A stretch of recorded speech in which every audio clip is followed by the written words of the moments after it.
Hi, and welcome. You're listening to the X22 Report. My name is Dave, and this is episode 953, and today's date is April 24th, 2016, and the title of the episode is The Current Economic Collapse News Brief. Now, before I begin, I just want to make an announcement. The interview with Bill Holter has now been uploaded to the X22 Report Spotlight YouTube channel, so you can go right over to that channel. You can view the video, or you can come over to the x22report.com site, scroll down a little bit, look over to your right-hand side, you'll see the video there, or you can go to newssentinel.com. Same thing, scroll down a little bit, look over to the right-hand side, you can play the video there.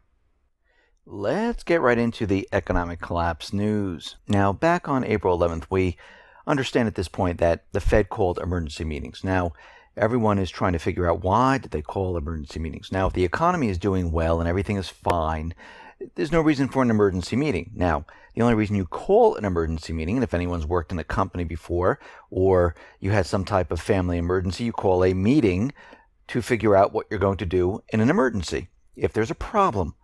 And we see right now that there was a meeting between Yellen, the president, the vice president, finance ministers, bankers, and as we can see, the Obama administration is continually telling us that, his administration is very transparent, the Fed is very transparent, it's working for the people, everything is for the people, and there was one person that asked the Federal Reserve by writing in for some information about what happened in the meeting.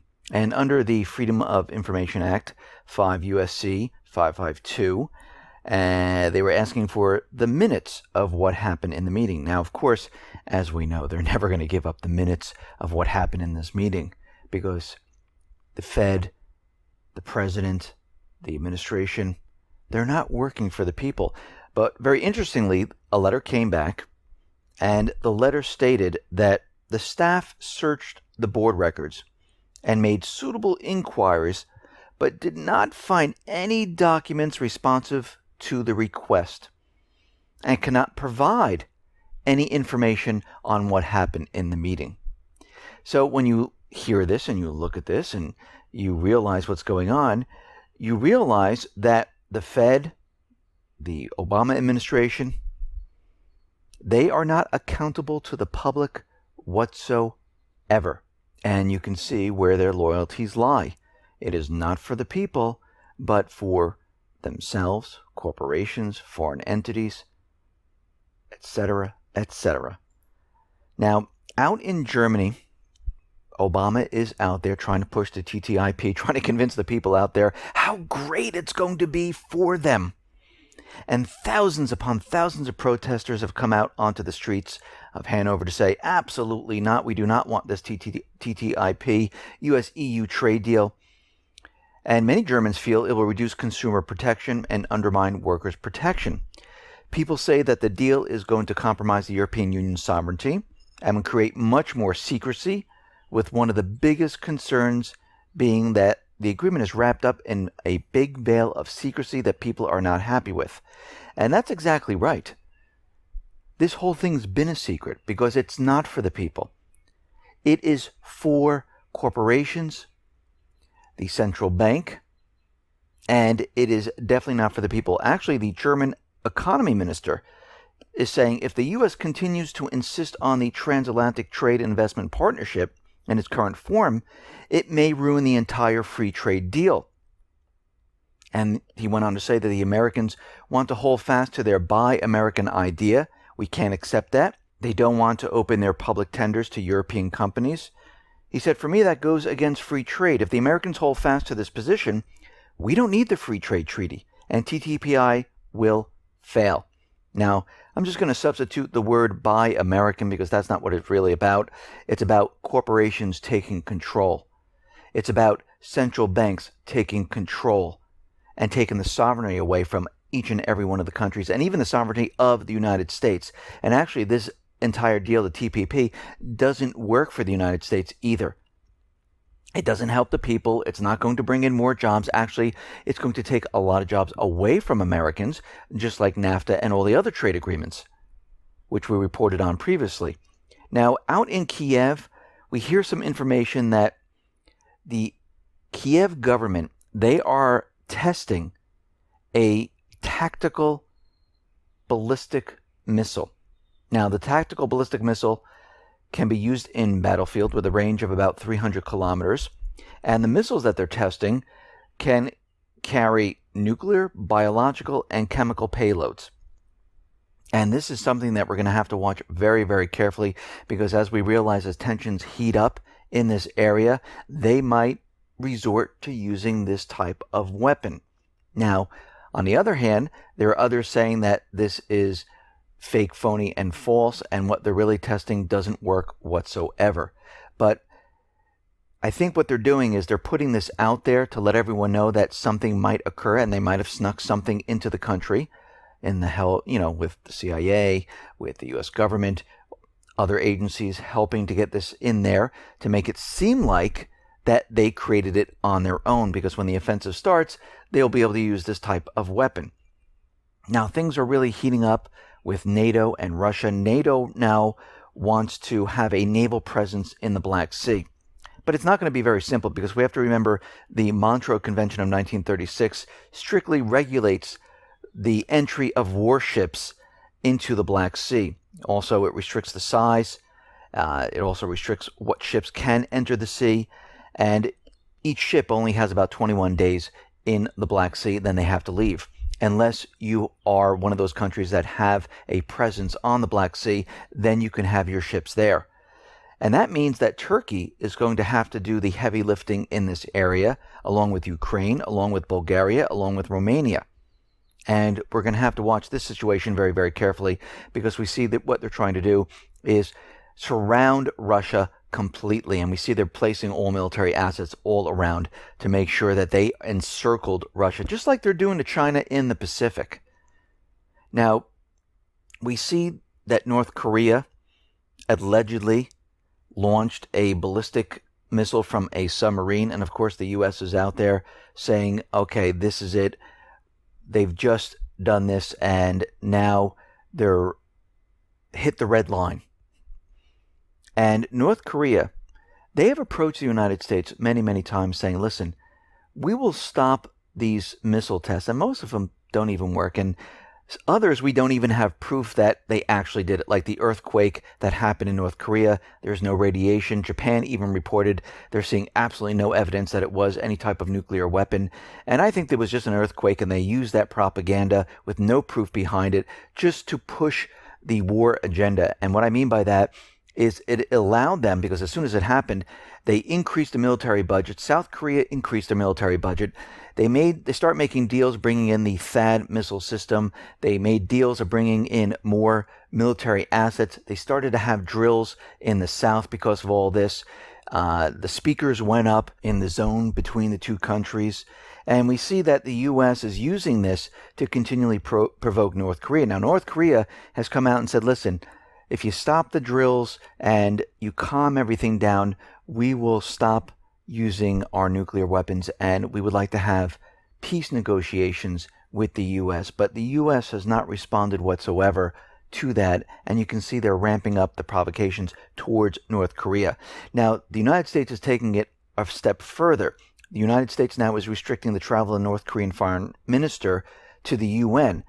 The foreign minister will only be allowed to work within the UN and do the functions within this small little area because of their latest missile testing. And all of this is showing us that the United States is continually provoking each one of these countries, China, North Korea, Russia, Iran, Syria, because they're really trying very, very hard at this point to try to get this war started. Now, we realize that China is saying, hey, listen, we don't want to have anything to do with North Korea. We're placing, and we agree with the United States in placing sanctions on North Korea, so you can see we're on your side. But the United States doesn't want this, because they know that if they can get into North Korea and they can start the war, they want it to lead to China. So China right now, they're bringing some troops up to the border of North Korea because they realize that eventually what's going to happen is if they can't get the war started with China, they can't get it with Russia, they're going to go with North Korea because they know North Korea, they have the ability to provoke, and they are pretty sure they can get him to do something. And if they don't do something, they can show the world that, yeah, with a false flag, they did something and we need to go in there. And China realizes this.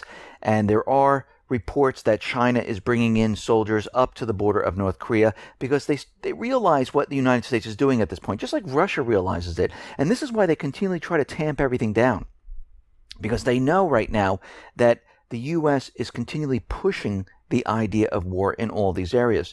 Now, Obama is out there, and he can assure us that there's going to be no ground troops in Syria to remove Assad. He said it would be a mistake for the United States or Great Britain to send ground troops and other military assets into Syria to remove Assad. He's saying that the international community needs to come together to talk about how we're going to have this transitional government and how Assad is going to step down. Well, Russia, Syria, they've already discussed this. It's going to be left up to the people. And if you really listen to what he's saying, he's threatening the entire process by saying that Assad must step down. Now, he said this in Geneva 1. They said it in Geneva 2. Here we are in Geneva 3. Nothing has changed. So if you really listen to Obama, he says he can assure the American people and the world that the United States, Great Britain, and the coalition forces, they're not bringing in troops. But as we reported, the United States, Great Britain, the coalition forces, they've been bringing in troops and positioning them right outside of Syria. A lot of the troops are in Iraq. There are some troops in Syria. Remember when he assured us that the troops will be coming home from Afghanistan? Well, it looks like the opposite is happening. Remember when he assured us that there'll be no ground troops in Iraq? Well, now we have 3,800 plus permanent soldiers, and we also have those temporary soldiers, which is about 4,000 or so. And of course, there's no expiration date on how long they're going to be in there. So they're really permanent soldiers. So if you add up the numbers, we're almost up to 8,000 soldiers or so, where he said there's going to be no ground troops in Iraq. And we also have ground troops in Syria. Remember those special op teams? Well, guess what? They're in Syria. So we do have troops in all of these areas. So far, all I see is lies coming from him. And this tells us that he's going to do the actual opposite, because we know that Ashton Carter has been visiting all the coalition forces, telling them they need more soldiers, more military assets into this area. And this is what they've been doing. And we can see right now that the U.S. is also building bases in Syria, which are complete now, where they can bring in C-130 transport planes and other military assets into the area. And Obama right now is really threatening, saying, listen, if we don't come up with this type of plan by having Assad step down, all we have left is force. And we see already the talks are collapsing. Now, Turkey is out there saying that, and this is coming from the Turkish Prime Minister, they're going to take all necessary measures to stop the missiles coming in from Syria into Turkey. Of course, they're saying the Islamic State is firing the missiles, but what we can see right now is they are building up and preparing to go into Syria along with the U.S., along with Great Britain, along with the coalition forces. And we see at this point that Denmark and many other countries have already brought in military assets, more soldiers, and are contributing to the next great offensive. And if plans and the talks all start breaking down, they're going in. This is why they're prepared for all of this. And every time the U.S. government comes out and tells you they're not doing it, they're not doing it, they're not doing it, well, guess what? They're about to do it. Now, we're getting reports that the Obama administration will likely soon release the 28-page secret chapter about the Saudis being involved in 9/11. Now, we know Obama went to Saudi Arabia to have talks. We know that Saudi Arabia is moving away from the petrodollar. And it seems that maybe those talks didn't go that well. And it looks like Saudi Arabia is saying, you know something, we're going to continually move away. We're going to sell a lot of the assets. And it looks like the U.S. government right now is continually threatening Saudi Arabia. And we know in these 28 pages, no matter what they are, we know this is not going to be the truth. We know it's not going to directly point to Saudi Arabia. They're going to make it seem like it really is. Actually, probably the 28 pages is not going to say that much. But when we really look at this, we can see why they had this and why they kept it, because they knew eventually what was going to happen, because they knew the system was breaking down, is they were going to have to threaten countries. I mean, if you look at what Obama's doing out in England, trying to convince them to stay in the EU, he's out there threatening all of these countries. He's out there in Germany. He's out there in England. He's in Saudi Arabia saying, no, you need to stay with us, with the central banking system. You cannot veer off and make it better for your people. You can't do any of this. You need to stay with this failing economic system. And if you really think about it, if we believe the official story that Saudi Arabia really did 9/11, which we know Saudi Arabia was not the country that pulled off the entire operation of 9/11. We know it had to be an inside job. We know Israel was involved with it. There could have been other countries, yes. We know there were a lot of U.S. agencies involved in this. And if we believe the official story of the U.S., and they held the 28 pages in the deep basements of the administration, and they kept it locked under tight guard, but they leaked out that it was Saudi Arabia. Basically, what our government is telling us is that the towers came down, Americans were killed, and the U.S. government decided to protect another country and could care less about the people of the U.S. So it chose another country over its own citizens. They decided to protect their financial system over its own citizens. This is if we believe their story that it was Saudi Arabia. Think about what their message is to the people of the United States. Oh, we're sorry that all these people died, but we're going to protect the country that did it. And it's amazing to me that everyone should be screaming on the top of their lungs throughout this country saying, wait a minute, you knew about this, and we should be pointing our finger at the government, and you're telling us, if we believe their officials, if we believe their story, you're telling us that you decided to protect another country, you decided to protect your financial system, you decided to look the other way and not care about the people of the United States. So going forward, if something else happened, we can expect the same thing. People should be really angry about what the government is telling us right now. The entire country should say, wait a minute, you could care less about us and you care more about protecting another country. But no one's looking at it in this way, which is amazing to me. And we can see right now that the government employees, they really don't care about the people of the United States. They care about the central bank. They care about foreign governments. They care about corporations. The last on the list, it is the people of the United States. Listen, everyone, thanks a lot for listening. Be well, be safe, and especially be prepared. Thanks a lot.